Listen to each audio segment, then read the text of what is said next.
This video is about the Vormärz in Germany. Vormärz translates into before March and describes a period before the year 1848, before the German March Revolution. Important was Prince Clemens von Metternich, who was the head of the Austrian government. He was probably the most influential politician in Europe. Germany was not a nation-state. Germany was a loose confederation called Deutscher Bund, and it was an instrument of restoration led by Austria and Prussia. On the other side, on the side of the population, liberal and national ideas were growing. We had the Bürgertum, which describes middle-class citizens who were not part of the nobility. Furthermore, the Burschenschaften, which translates in student fraternities, and other cultural associations where these liberal and national ideas could flourish. A few decades earlier, there was the French Revolution and the Wars of Liberation.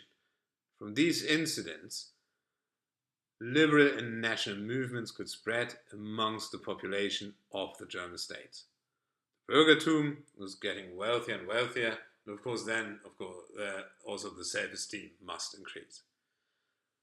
From 1814, from the Congress of Vienna onwards, there was the age of Metternich, meaning the restoration of the social order from before the French Revolution.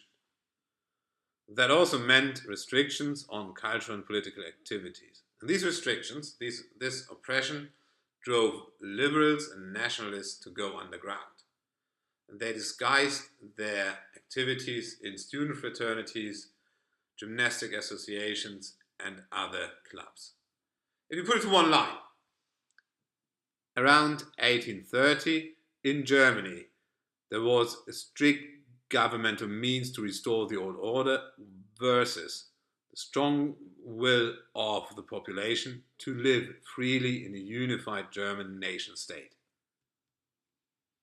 As mentioned, liberals and nationalists were oppressed, beginning with the Karlsbad Decrees, 1819.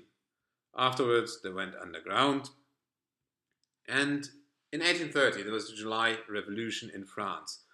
The Bourbon kings were removed from power, and this gave, or with it, liberal ideas spilled over from France to Germany.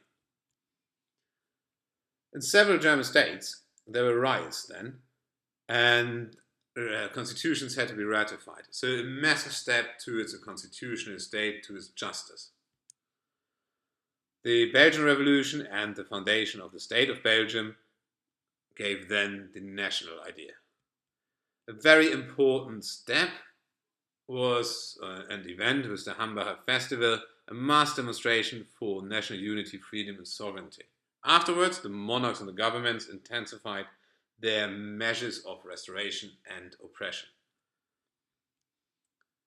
The French demanded the River Rhine as their eastern border, so Germany's western border, and that gave now again a national boost to the German populations. These ideas of unity, justice and freedom grew and was expressed, especially in literature.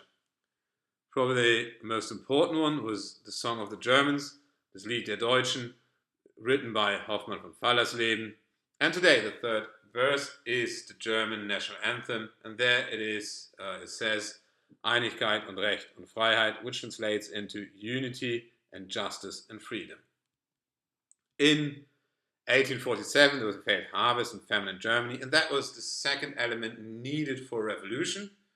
This is now the economic element. We had the ideologic element, and now we have the economic one. The February Revolution in 1848 sparked the German Revolution or March Revolution in the same year. That was the main result coming from the Vormärz. But of course now the ideas of unity, justice and freedom were so firmly established within the German people that they could not be stopped. Furthermore, the rise of the Bürgertum also could not be halted. That was the Vormärz in 5.